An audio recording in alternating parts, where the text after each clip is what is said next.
एक विधवा होकर कम से कम खाने का तो हक अदा कर। दिवाली का त्योहार था और मेरी सास की आवाज पूरे लिविंग रूम में गूंज रही थी। मैं सुबह 4 बजे से उठी हुई थी। पूड़ियां तल रही थी, सब्जियां बना रही थी और खीर पका रही थी, अकेले। मेरी दोनों देवरानियां सोफे पर बैठी अपने मोबाइल फोन देख रही थीं। दीदी कर लेंगी, वो सबसे अच्छा करती हैं। 20 साल हो गए थे। 20 साल से मैं सब कुछ सह रही थी। मुस्कुराहट तभी। बस करो। मेरे ससुर, जो जीवन में कभी कुछ नहीं बोले थे, खड़े हो गए। सबकी निगाहें उन पर टिक गईं। 20 साल से सब देख रहा हूं, सब कुछ लिख कर रखा है। ससुर जी के हाथ में एक पुराना फाइल कवर था। यह कहानी दिवाली से 1 हफ्ते पहले शुरू होती है। कहानी शुरू करने से पहले कृपया सब्सक्राइब करें और लाइक करें। अगर आप कमेंट में बताएंगे कि आप कहां से सुन रहे हैं तो मैं आपके लिए शुभकामनाएं भेजूंगा। मेरी शादी 22 साल की उम्र में हुई थी। मैं घर की सबसे बड़ी बहू थी। मेरी सास ने मुझे पहले दिन से ही पसंद नहीं किया था। बड़ी बहू को ही घर की सारी जिम्मेदारी उठानी पड़ती है, तभी तो छोटी वालियां सीखेंगी। यह बात 20 सालों तक मेरा पीछा करती रही। मेरे पति आनंद एक बहुत अच्छे इंसान थे। जब भी सास मुझे ताना मारती, वो मेरी ढाल बन जाते थे। माँ, मीरा कितनी मेहनत करती है, थोड़ा तो रहम करो। बेटा होकर बहू की तरफदारी करता है। इस घर में रहना है तो मेहनत तो करनी ही पड़ेगी। मेरी सास किसी की नहीं सुनती थी, लेकिन मेरे पति मेरे साथ थे, इसलिए मैं सब कुछ सह लेती थी। मेरी शादी के 5 साल बाद छोटी देवरानी रीना ब्याह कर आई। उसके 3 साल बाद सबसे छोटी देवरानी सोनिया आई। मुझे लगा था कि अब मेरा काम बढ़ जाएगा, लेकिन यह मेरी भूल थी। रीना की नई नई शादी हुई है, उसे आराम करने दो। सोनिया तो सबसे छोटी है, उसे लाड प्यार करना चाहिए। यह मेरी सास के शब्द थे। त्योहारों पर मैं रसोई में अकेली होती थी और मेरी देवरानियां लिविंग रूम में टीवी देखती, फोन चलाती या सो जाती थीं। सबसे छोटी देवरानी कभी कभी कहती, दीदी अगर थक जाओ तो बता देना, लेकिन उसने कभी मदद नहीं की। दूसरी देवरानी कहती, दीदी आपके हाथ में तेजी है, आप ही कर लो, और अपना काम टाल देती। 7 साल पहले मेरे पति बीमार पड़ने लगे। शुरुआत में उन्होंने कहा कि खाना हजम नहीं हो रहा। अस्पताल ले जाने पर पता चला कि उन्हें पेट का कैंसर 3री स्टेज पर है। ऐसा लगा जैसे आसमान टूट पड़ा हो। मीरा, मेरी वजह से तुम्हें बहुत दुख उठाना पड़ रहा है, मुझे माफ कर देना। पति ने अस्पताल में मेरा हाथ पकड़कर कहा, यह क्या कह रहे हैं आप? आपकी वजह से ही तो मैं सब सह रही हूं। मैंने रोते हुए जवाब दिया। मैंने 2 साल तक उनकी देखभाल की। कीमोथेरेपी, इलाज, सर्जरी, रिकवरी और फिर बीमारी का लौटना। मैंने यह सब उनके साथ सहा। मेरी सास शायद ही कभी अस्पताल आई। मुझे अस्पताल की गंध से सिर दर्द होता है। मेरी देवरानियों का भी यही हाल था। दीदी, हम बच्चों की वजह से व्यस्त हैं। 2 सालों में परिवार के लोग उंगलियों पर गिनने लायक ही मेरे पति को देखने आए। मैं अकेली थी, बस कभी कभी ससुर जी आ जाते थे। वो कुछ कहते नहीं थे, बस कमरे के कोने में बैठकर अपने बेटे को देखते रहते थे। एक बार उन्होंने मुझसे कहा, बहू तुम बहुत कष्ट सह रही हो। बस यही एक वाक्य, लेकिन उस एक वाक्य से मुझे कितना सुकून मिला मैं बता नहीं सकती। 2 सालों में यह एकमात्र सांत्वना का शब्द था जो मैंने सुना था। 5 साल पहले सर्दियों में मेरे पति का देहांत हो गया। अपने आखिरी पलों में उन्होंने मेरा हाथ कसकर पकड़ा। मीरा, मुझे माफ कर देना, तुम्हें अकेला छोड़कर जा रहा हूं, ऐसा मत कहिए। पिताजी का ख्याल रखना, वो सब जानते हैं। यह उनके आखिरी शब्द थे। पिताजी सब जानते हैं। उस समय मुझे इसका मतलब समझ नहीं आया। पति की मृत्यु के बाद नरक शुरू हो गया। अंतिम संस्कार खत्म होते ही सास ने कहा, अब तू कहां जाएगी? जी, विधवा हो गई है, अब अपने मायके जा। यहां क्या करेगी? मेरे पैरों तले जमीन खिसक गई। मैंने 20 साल इस घर में गुजारे थे और पति के मरते ही मुझे जाने के लिए कहा जा रहा था। तभी ससुर जी बोले, यह बहू कहीं नहीं जाएगी। सास ने उन्हें घूर कर देखा। आप चुप रहिए, मैं देख लूंगी, यह मेरा घर है। इस घर से बहू को निकालने के लिए मेरी सहमति भी जरूरी है। सास चुप हो गईं। यह पहली बार था जब ससुर जी इतनी दृढ़ता से बोले थे। उस दिन मैं ससुर जी की वजह से घर से नहीं निकाली गई, लेकिन सास के ताने और बढ़ गए। विधवा होकर बैठी रहेगी, कम से रोटी का हक तो अदा कर। मेरे बेटे की किस्मत खा गई। पता है, मैं हर दिन ऐसी बातें सुनती थी। मेरी देवरानियां भी बदल गईं। दीदी, अब तो आपके पति भी नहीं रहे, फिर भी त्योहारों पर क्यों आती हो? दूसरी देवरानी ने कहा। अगर मैं नहीं आती तो काम उसे करना पड़ता, इसलिए वह ऐसा कह रही थी। दीदी, आपके पास तो वैसे भी जाने के लिए कोई जगह नहीं है, यहीं काम करते हुए रह लो। तीसरी देवरानी और भी सीधी थी। मेरी ननद पति की बहन हर त्योहार पर आती थी, काम करने नहीं बल्कि ताने मारने। भाभी, यह सब्जी इतनी तीखी क्यों है? भाभी, पूड़ियों में तेल कम इस्तेमाल करो। भाभी की किस्मत ही खराब है। तभी तो भैया पहले चले गए। जरूर पिछले जन्म में कोई पाप किया होगा। यह बात मुझे सबसे ज्यादा चुभती थी। मेरी किस्मत खराब होने की वजह से मेरे पति की मौत हुई। मैं कुछ नहीं कह पाती थी, बस चुपचाप सहती रही। सिर्फ ससुर जी अलग थे। वो ज्यादा कुछ नहीं कहते थे, लेकिन मेरा ख्याल रखते थे। बहू, खाना खाया? जी पिताजी। आपने खा लिया? हाँ धन्यवाद। वो हमेशा संक्षेप में बात करते थे। परिवार के बाकी लोग उन्हें नजरअंदाज करते थे। पिताजी तो हर वक्त कमरे में ही रहते हैं, उन्हें कौन पूछता है। सास भी उन्हें किसी काम का नहीं समझती थी, लेकिन मैं उनकी बहुत सेवा करती थी। यह मेरे पति की आखिरी इच्छा थी।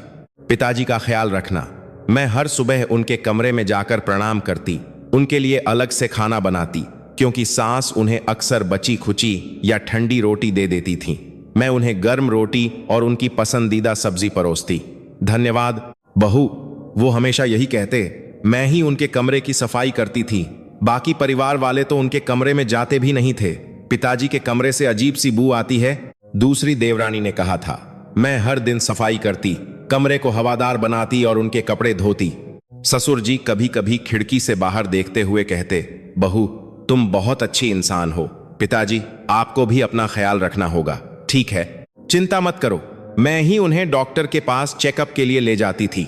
सास तो कभी नहीं गई। मैं व्यस्त हूं। मैं ससुर जी का हाथ पकड़कर अस्पताल जाती।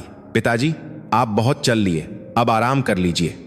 ठीक है, धन्यवाद। वो हमेशा यही कहते, धन्यवाद। यह एक शब्द ही मेरे लिए सब कुछ था। ऐसे ही 5 साल बीत गए। पति के बिना गुजारे 5 साल। सास के ताने, देवरानियों की उपेक्षा और ननद के श्राप के साथ गुजारे 5 साल। इस घर में मुझसे नौकरानी जैसा व्यवहार किया जाता था, लेकिन मेरे पास जाने के लिए कोई जगह नहीं थी। मेरे माता पिता गुजर चुके थे और भाई की आर्थिक स्थिति अच्छी नहीं थी। बस बेटे रोहन मक्के कॉलेज खत्म होने तक सहना है, यही सोचकर मैं सब कुछ बर्दाश्त कर रही थी। उस साल दिवाली आई। सास ने कहा, इस साल की दिवाली की सारी तैयारी तुम ही करोगी, समझी? जी माँ जी, ठीक से करना।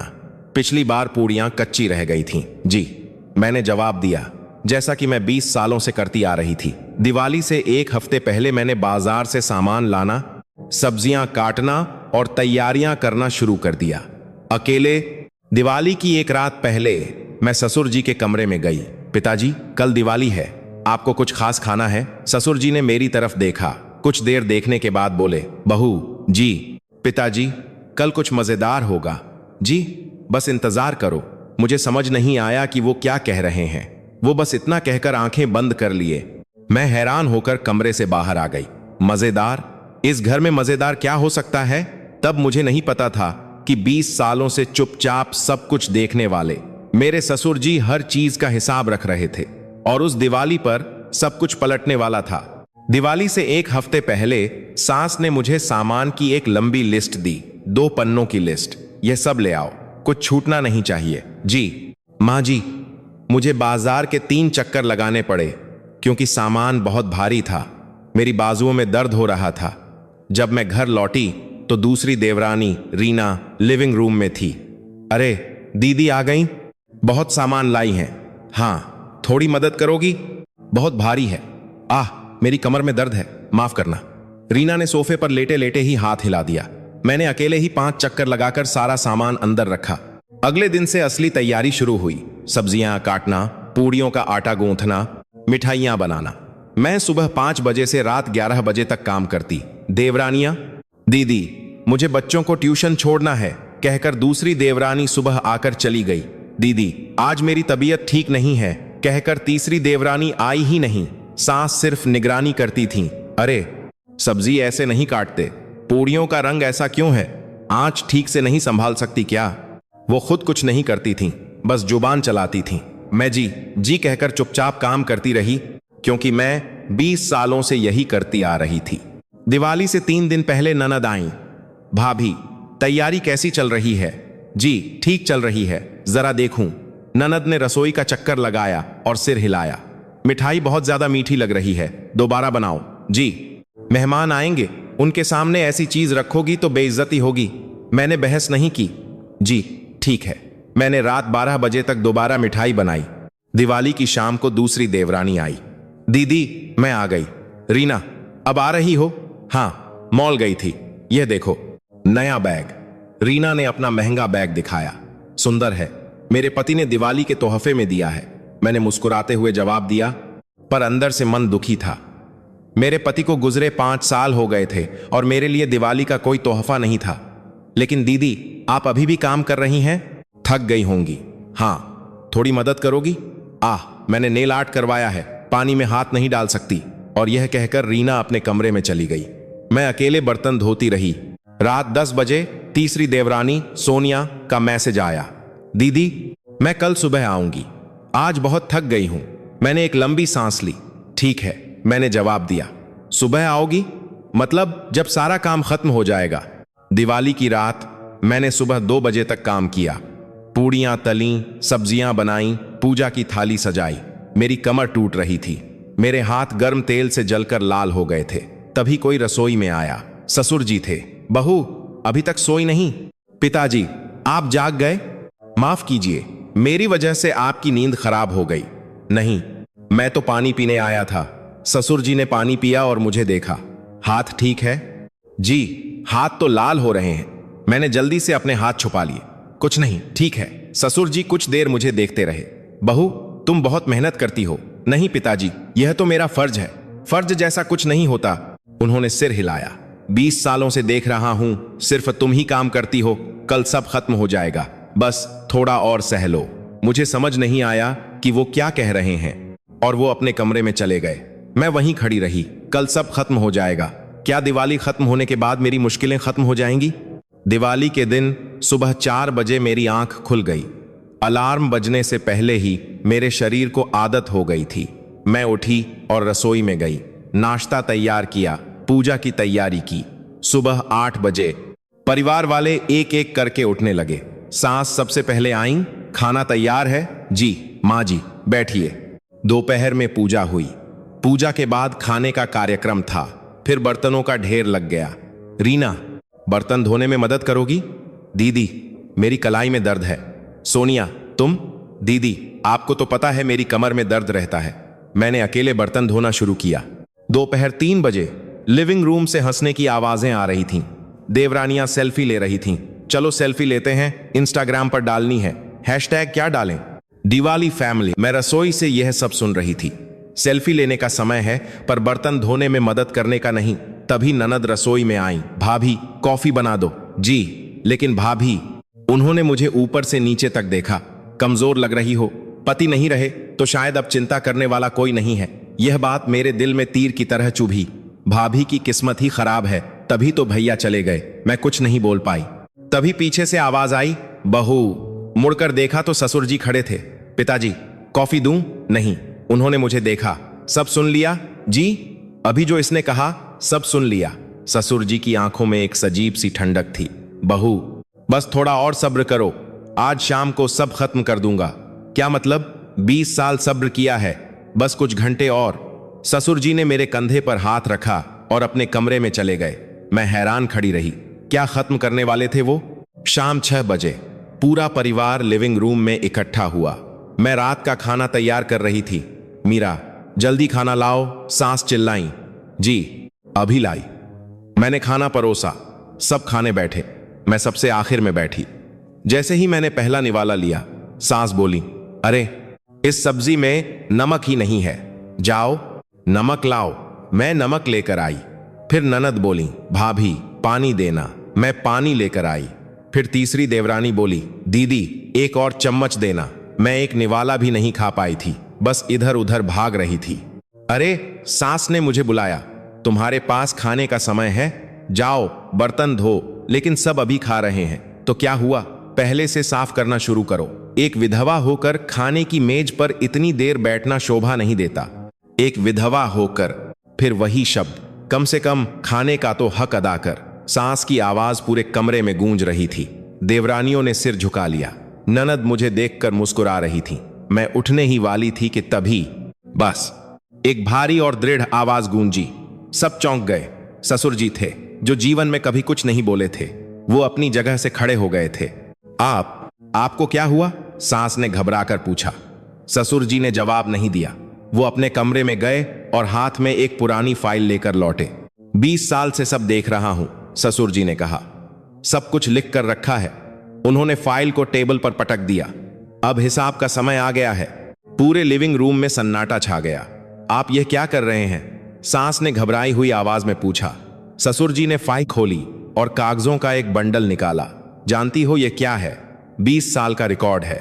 रिकॉर्ड? कैसा रिकॉर्ड? दूसरी देवरानी रीना ने पूछा। तुम लोगों के कारनामों का। ससुर जी ने पहला पन्ना पढ़ना शुरू किया। साल 2005, दिवाली। बड़ी बहू मीरा सुबह 4 बजे उठी। पूड़ियां, सब्जी, खीर सब अकेले बनाया। उसी दिन दूसरी बहू रीना सुबह 11 बजे उठी। टीवी देखा, कोई काम नहीं किया। तीसरी बहू सोनिया दोपहर में आई, सिर्फ खाना खाया और सो गई। रीना का चेहरा लाल हो गया। सोनिया का मुंह खुला का खुला रह गया। साल 2008, होली। ससुर जी ने अगला पन्ना पलटा। बड़ी बहू मीरा ने सारे पकवान बनाए, 3 घंटे तक बर्तन धोए। दूसरी बहू रीना ने कलाई में दर्द का बहाना बनाया। तीसरी बहू सोनिया ने बच्चों का बहाना बनाया। लेकिन उस दिन रीना मॉल में शॉपिंग कर रही थी और सोनिया दोस्तों के साथ कैफे में थी। कैसे पता चला? तुम लोगों ने ही सोशल मीडिया पर पोस्ट किया था। पिताजी, यह सब क्या है? रीना खड़ी हो गई। बैठ जाओ, ससुर जी की आवाज में एक अधिकार था। रीना चुपचाप बैठ गई। साल 2015, दिवाली। ससुर जी पढ़ते रहे। बड़ा बेटा आनंद कैंसर से लड़ रहा था। बड़ी बहू मीरा उसकी देखभाल करते हुए त्योहार का खाना बना रही थी। दूसरे बेटे का परिवार एक बार अस्पताल आया। तीसरे बेटे का परिवार एक बार भी नहीं आया। और मां कमला देवी 2 बार आई, हर बार 30 मिनट के लिए। सांस का चेहरा सफेद पड़ गया। साल 2017, जिस साल आनंद गुजरा, ससुर जी की आवाज कांप गई। उन्होंने सांस की तरफ देखा। अंतिम संस्कार के दिन तुमने मेरी बहू से क्या कहा था? अब तू कहां जाएगी? विधवा हो गई है, अपने मायके जा। यही कहा था ना? अपने बेटे के अंतिम संस्कार पर तुमने उस बहू को घर से जाने के लिए कहा जिसने 20 साल इस घर की सेवा की। ससुर जी ने फाइल नीचे पटक दी। अगर उस दिन मैंने न रोका होता तो मीरा को घर से निकाल दिया गया होता। जानते हो क्यों नहीं निकाला? क्योंकि काम करने के लिए कोई चाहिए था, है ना? पिताजी, हमने कब? ननद रेखा ने बीच में बोलने की कोशिश की। चुप रहो। ससुर जी ने उसे देखा। और तुमने आज क्या कहा? भाभी की किस्मत ही खराब है, तभी तो भैया चले गए। यही कहा था ना?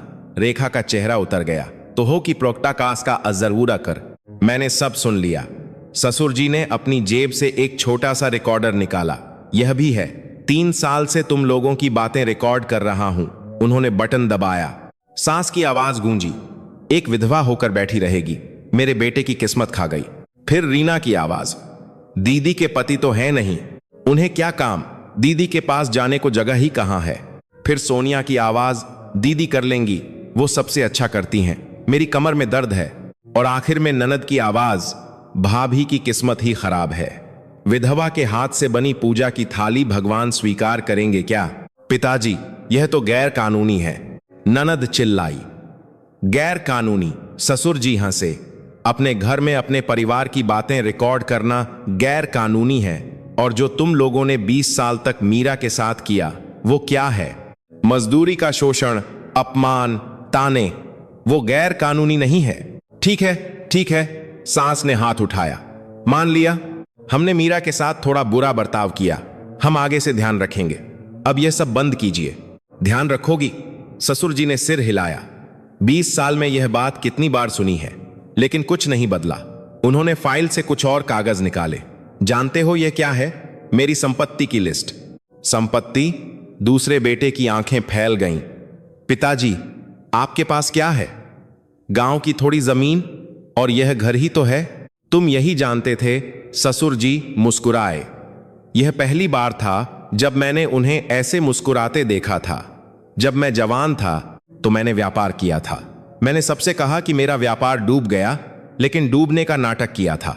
रिटायर होने से पहले मैंने कुछ निवेश किए थे। उन्होंने कागजात टेबल पर फैला दिए। साउथ दिल्ली में 2 बिल्डिंग, पुणे के पास 300 एकड़ जमीन और कैश। उन्होंने आखिरी कागज रखा। कुल संपत्ति 200 करोड़। लिविंग रूम में जैसे विस्फोट हो गया। 200 करोड़। सब चिल्ला पड़े। यह बात आपने अब तक क्यों छिपाई?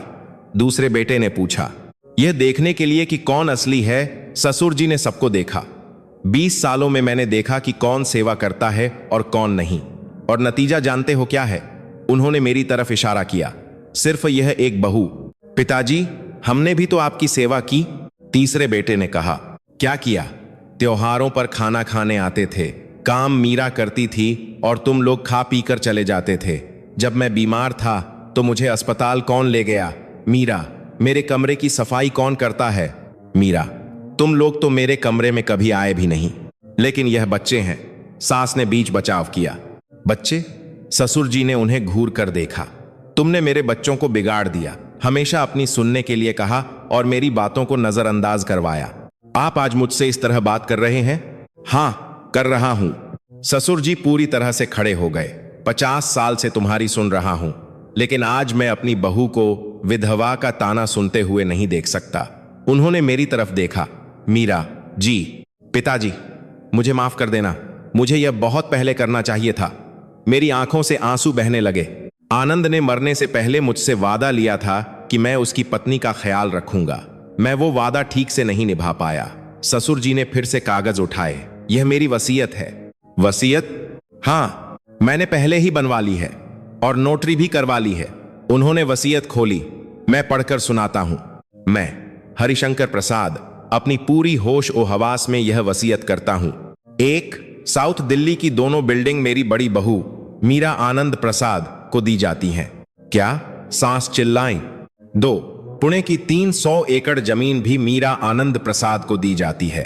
3, बैंक में जमा 50 करोड़ रुपए भी मीरा आनंद प्रसाद को दिए जाते हैं। 4, बाकी सारी संपत्ति भी मीरा आनंद प्रसाद को दी जाती है। 1 मिनट, दूसरे बेटे ने कहा। पिताजी, और हमें कुछ नहीं? 5, मेरी पत्नी कमला देवी को सिर्फ इस घर में रहने का अधिकार होगा, मालिकाना हक नहीं। 6, मेरे दोनों बेटों और बेटी को हर एक को 1-1 लाख रुपए दिए जाते हैं। 1 लाख रुपए? तीसरा बेटा चिल्लाया। 200 करोड़ में से सिर्फ 1 लाख। हाँ, ससुर जी ने शांति से कहा। सेवा न करने की कीमत। सांस खड़ी हो गई। यह बकवास है, मैं इसे नहीं मानती। आप पागल हो गए हैं। मैं पागल नहीं हुआ हूं, ससुर जी ने कहा। 20 सालों में मैंने देखा है कि कौन इंसान है और कौन नहीं, और सिर्फ मेरी बहू ही इंसान निकली। हम कोर्ट में केस करेंगे। रीना चिल्लाई। करो, ससुर जी मुस्कुराए। मैंने वकील कर लिया है, रिकॉर्डिंग है, सारे सबूत हैं।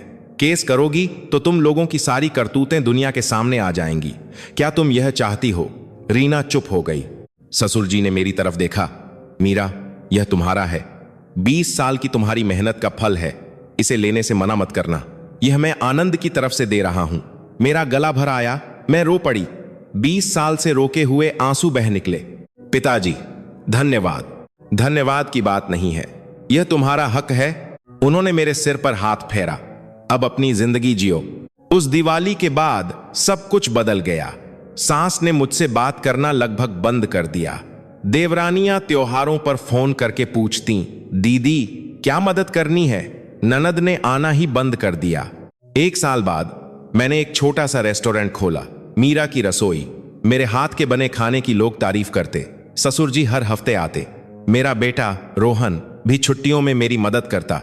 अगली दिवाली पर मैं उस घर में गई। माहौल बदला हुआ था। ससुर जी ने कहा, आज दिवाली का खाना मीरा नहीं बनाएगी, वो मेहमान है, तुम लोग बनाओ। देवरानियों के चेहरे देखने लायक थे। रसोई से उनके लड़ने और चीजें जलाने की आवाजें आ रही थीं, और मैं और ससुर जी सोफे पर बैठकर मुस्कुरा रहे थे। उस रात ससुर जी ने मुझसे कहा, बहू, मेरे जाने के बाद भी तुम हमेशा हिम्मत से जीना। तुम किसी से कम नहीं हो, और हमेशा खुश रहना। अपने और आनंद के हिस्से की भी खुशी। मैंने आंसू पोंछते हुए वादा किया। जी पिताजी, मैं वादा करती हूं। कभी कभी लगता है कि कोई नहीं देख रहा, लेकिन कोई ना कोई होता है जो आपकी अच्छाई और आपके सब्र को चुपचाप देख रहा होता है। और एक दिन वही इंसान आपके लिए खड़ा होता है। इसीलिए उम्मीद मत छोड़िए, आपकी मेहनत और अच्छाई का फल जरूर मिलता है। मेरी तरह